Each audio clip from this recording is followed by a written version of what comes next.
saya melihat ada sesuatu hal Hmm. yang memanggil diri saya. Kebetulan saya kader Pemuda Pancasila sejak tahun 97. Karena saya melihat Pemuda Pancasila ini sebuah kapal besar. Kalau nakodanya tidak tepat, maka kapal ini tidak bermanfaat.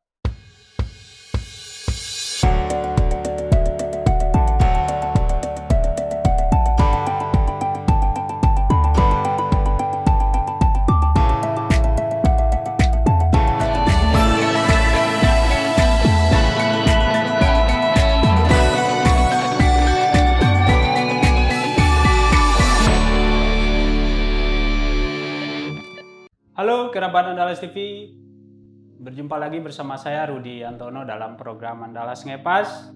Saat ini kita kedatangan tamu spesial, yaitu Ketua MPW Pemuda Pancasila Sumatera Barat, Herik Haryona. Apa kabar Bang Herik? Alhamdulillah, baik kita pada hari ini. Sehat ya? Sehat. Di masa pandemi harus selalu bugar, Bang. Oh ya, kita jaga imunitas. Jaga imunitas ya. Sekarang sibuk di mana, Bang? Tentu kita pada masa pandemi ini jelas banyak sekali terjadi penyusutan agenda Bisa kegiatan, agenda ya. baik itu organisasi maupun di pekerjaan. Maupun di pekerjaan. Ya, Lebih khususnya baik. di Pemuda Pancasila, Hmm.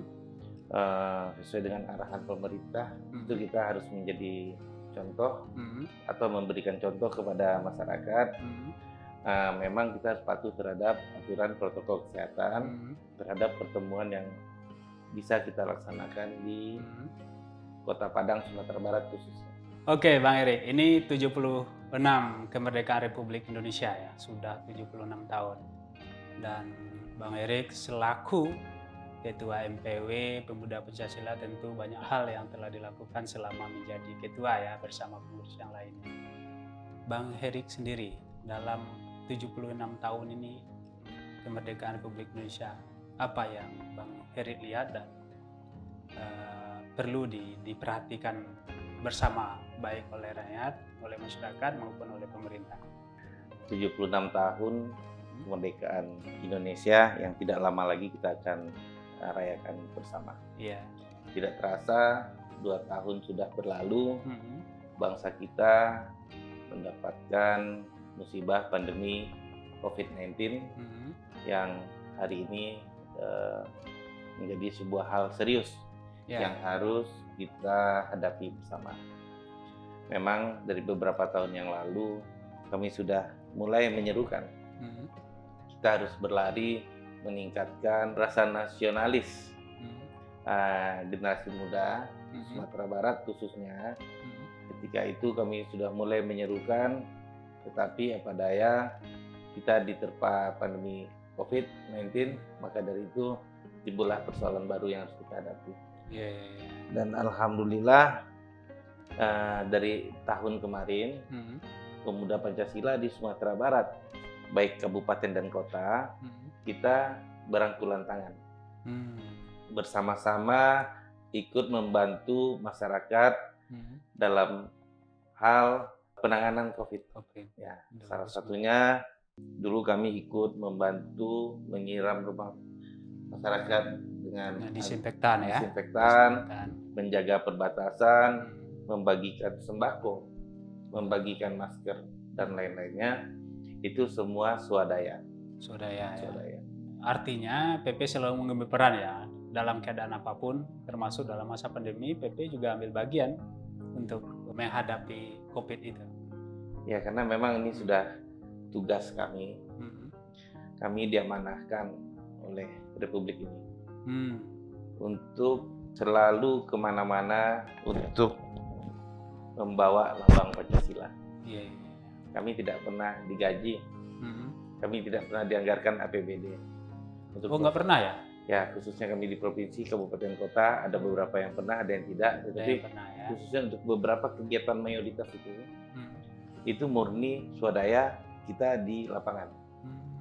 Karena kita melihat memang Pemuda Pancasila ini sudah cukup lama lahir di Republik ini. Lama ya. Kita terdiri dari anggota seluruh lapisan masyarakat. kita semuanya lengkap di sini. Dari ya seluruh lapisan kita ada. Maka dari itu kami yakin lapisan kami itulah yang menjadi corong, menjadi contoh, dan kami menjaga masyarakat di seluruh pelosok di Sumatera Barat. Sumatera Barat. Artinya tidak akan pernah berdiam diri berarti ya. Ya. Tentunya ada program-program strategis yang dijalankan Bang Erik. Kalau di masa Bang Erik sendiri, apa program strategisnya? Sehingga berbeda dengan yang lalu lah gitu kan. Yang pertama kami merubah mindset.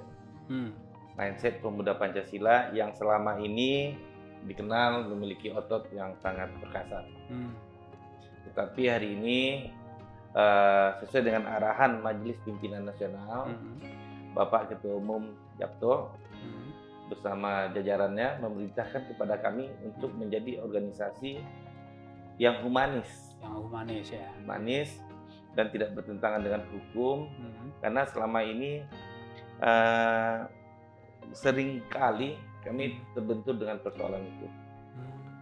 Jadi hari ini beliau memerintahkan kepada saya selaku ketua beserta jajaran pengurus dan seluruh keluarga besar pemuda Pancasila di Sumatera Barat untuk merubah itu. Dan sampai hari ini kami melihat sudah mulai ada grafik keinginan para pemuda ingin bergabung dengan pemuda Pancasila itu semakin tinggi. Semakin tinggi. Dengan wajah yang baru tadi ya. Wajah yang baru. Wajah yang humanis tadi. Selama ini kita melihat banyak sekali kader-kader pemuda Pancasila itu sudah mencapai puncak, baik itu di tingkat kota, provinsi maupun di Republik ini.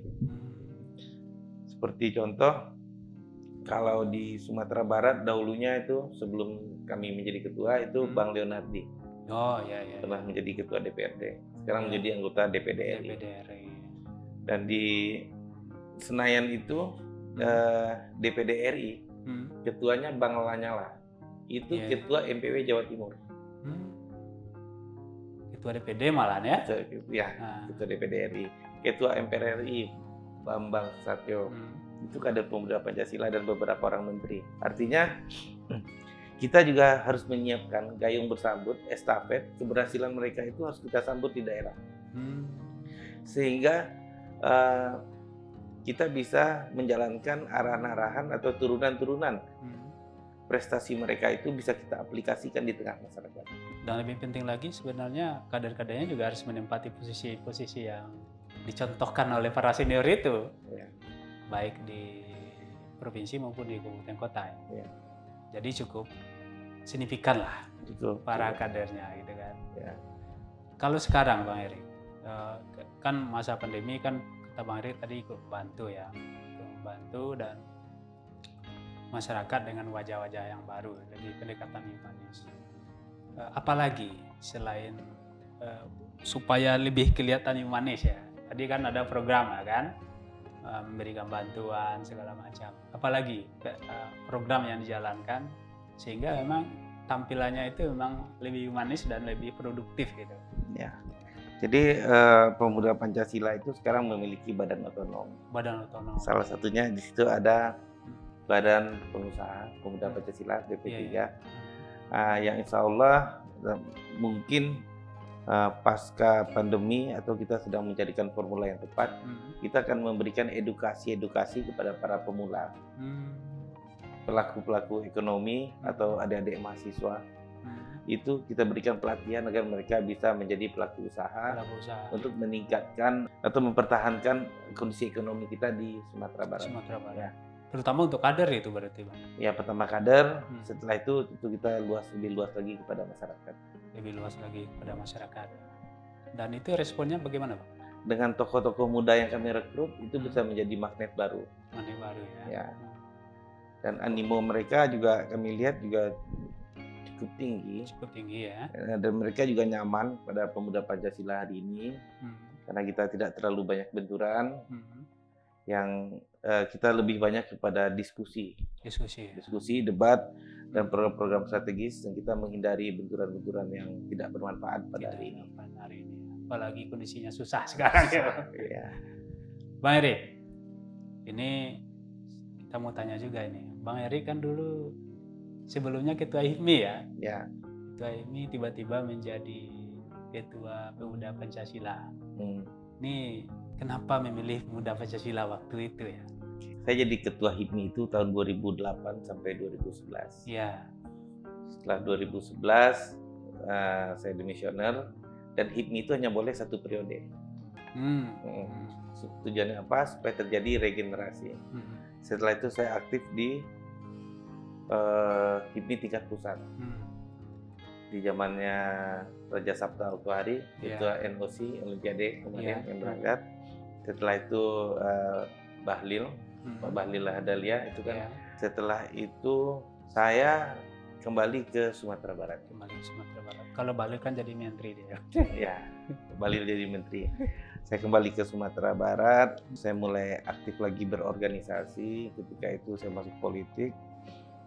Dan saya lihat di Pemuda Pancasila ketika itu saya melihat ada sesuatu hal yang memanggil diri saya. Kebetulan saya kader Pemuda Pancasila sejak tahun 97. Memanggil sehingga pada pemilihan musyawarah wilayah itu saya terpilih menjadi ketua. Pertanyaannya adalah kenapa? Karena saya melihat Pemuda Pancasila ini sebuah kapal besar. Kalau nakodanya tidak tepat, maka kapal ini tidak bermanfaat. Dan harapan dari pimpinan nasional juga mengarahkan bahwa harus terjadi perubahan. Maka dari itu kami rekrutmen kembali, kami mengajak teman-teman muda untuk masuk ke dalam Pemuda Pancasila periode kami ini. Memang terlihat banyak kontradiktif juga, karena kita sama tahu ya, Pemuda Pancasila itu selama ini memang terlihat keras. Tapi keras di pusat mereka meminta kita untuk tertib administrasi sehingga kita juga harus memperjelas jumlah KTA dan kita sempat masuk 8 besar di tahun 2019 itu 8 besar di Indonesia rekrutmennya. Ya, cukup besar ya. Ya. Berapa itu Bang Erik semenjak pengurusan Bang Erik? Angkanya lupa saya berapa ribu. Ribuan lah ya. Ribuan udah belasan ribu. Belasan ribu ya? Ya, pokoknya udah di atas 10.000. Bang, mengurus yang lain dengan PP ini kan agak berbeda nih. Susahnya mana yang susah ini? Mengurus yang kira-kira sini atau yang ngurus PP ini gimana ya? Ini tergantung sur. Tergantung sur ya. Ya, kalau kita ada jiwa di organisasi tersebut, saya rasa kita nikmati. Saya sangat menikmati dinamika yang ada di ormas ini. Dahulu saya mengurus HIPMI, Himpunan Pengusaha Muda Indonesia, yang dinamikanya seperti ini. Yang di Pemuda Pancasila seperti ini. Ini ada seluruh lapisan masyarakat, dari sajadah sampai haram jadah juga ada di sini. Kita nikmati. Tapi perbaikan selalu ada ya. Harus. Saya mau setiap perjalanan organisasi saya ini ada manfaatnya. Lebih kurang tahun ini tahun keempat, tahun besok kami akan melaksanakan muswil. Itu sudah saya agendakan, kami agendakan muswil diadakan bulan Februari. Tahun 2022? Ya. Maju lagi? Kita lihat nanti. Bang, ini harapannya PP dan ke depan ya. PP dan bangsa kita ini kan sejalan ya, apalagi kita membawa nama Pancasila.